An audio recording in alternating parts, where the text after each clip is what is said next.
மும்பையின் குடிநீர் இருப்பு 10.07% குறைந்துள்ளது. தண்ணீர் பற்றாக்குறை ஏற்படும் அபாயம்.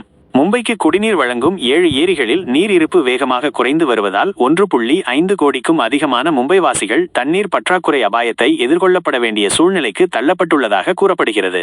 ஜூன் 10ஆம் தேதி செவ்வாய்க்கிழமை காலை 6 மணி நிலவரப்படி 7 நீர்நிலைகளில் மொத்தம் 1,45,713 மில்லியன் லிட்டர் நீர் சேமிப்பு மட்டுமே உள்ளதாம். இது மொத்த கொள்ளளவில் 10.07% மட்டுமே. இந்த இருப்பு ஜூலை 16 வரை, அதாவது 36 நாட்களுக்கு மட்டுமே போதுமானதாக இருக்கும். மாநகராட்சி ஏற்கனவே அரசுடன் இருப்பு நீர் சேமிப்பு குறித்து தகவல் தெரிவித்துள்ளது.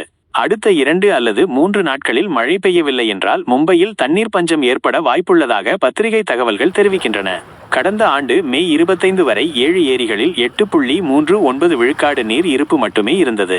அப்போதைய நீர் விநியோகத்தை கருத்தில் கொண்டு மே 30, 2024 முதல் 5% குடிநீர் வெட்டும், ஜூன் 5, 2024 முதல் 10 விழுக்காடு குடிநீர் வெட்டும் மும்பை, தானே, பிவாண்டி மற்றும் நிஜாம்பூர் பகுதிகளில் அம்பலப்படுத்தப்பட்டது.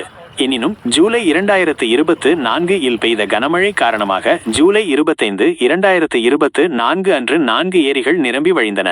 இதனால் மொத்தம் 9,66,395 மில்லியன் லிட்டர் 66.77 விழுக்காடு நீர் இருப்பு நிரம்பி அடுத்த 241 நாட்களுக்கு போதுமானதாக இருந்தது. இதன் விளைவாக ஜூலை 29, 2024 முதல் 10 விழுக்காடு தண்ணீர் வெட்டு ரத்து செய்யப்பட்டது.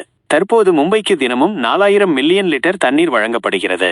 அக்டோபர் 1ஆம் தேதி மழைக்காலம் முடிவடையும் போது அடுத்த ஆண்டுக்கு குறைந்தது 14,47,363 மில்லியன் லிட்டர் நீர் சேமிப்பு தேவைப்படும். கடந்த ஆண்டை போலவே இந்த ஆண்டும் 7 ஏரிகளில் கனமழை பெய்தால் மட்டுமே நீர் இருப்பு திருப்திகரமாக உயர்ந்து ஆண்டு முழுவதும் தண்ணீர் விநியோகம் சீராக இருக்கும்.